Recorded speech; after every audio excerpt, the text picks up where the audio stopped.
મહુનળા ગામે ઢાળ પર ભૂવો પડતા વાહન ચાલકોએ ભૂવામાં ભગવો ઝંડો લહેરાવ્યો.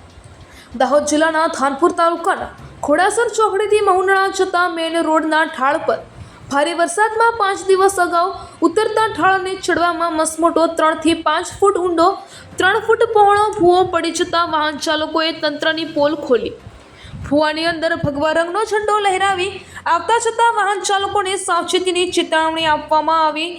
તેમ હાલ ભૂવામાં ભગવા રંગનો ઝંડો લહેરાતો જોવા મળી રહ્યો છે.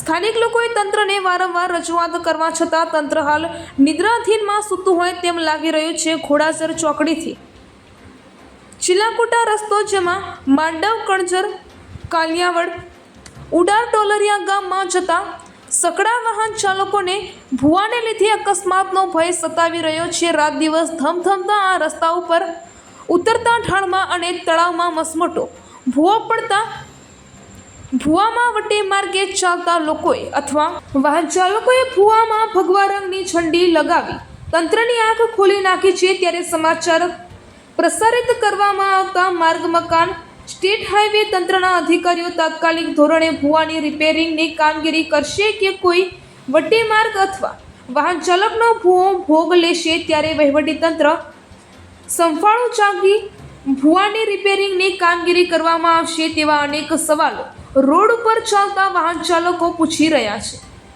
ત્યારે ભારેથી અતિભારે વરસાદમાં ઠેર ઠેર ભૂવા પડવાની વાહન ચાલકોને ભારે મુશ્કેલીનો સામનો કરવો પડી રહ્યો છે. ત્યારે દાહોદ જિલ્લા સ્ટેટ હાઈવે ઓથોરિટીના જવાબદાર અધિકારીઓને રોડ પર કેમ ભૂવો દેખાતો નથી તેવા અનેક સવાલો લોકો પૂછી રહ્યા છે. આજે ભૂવામાં ભગવા રંગનો ઝંડો લહેરાતો જાગશે ગુજરાત ન્યૂઝ રિપોર્ટરને ધ્યાને આવતા આ સમાચાર પ્રસારિત કરવામાં આવેલ છે.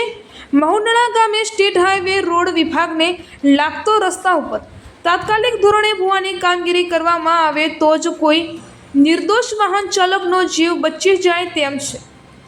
રિપોર્ટર ચંદુભાઈ મોહનિયા, દાહોદ.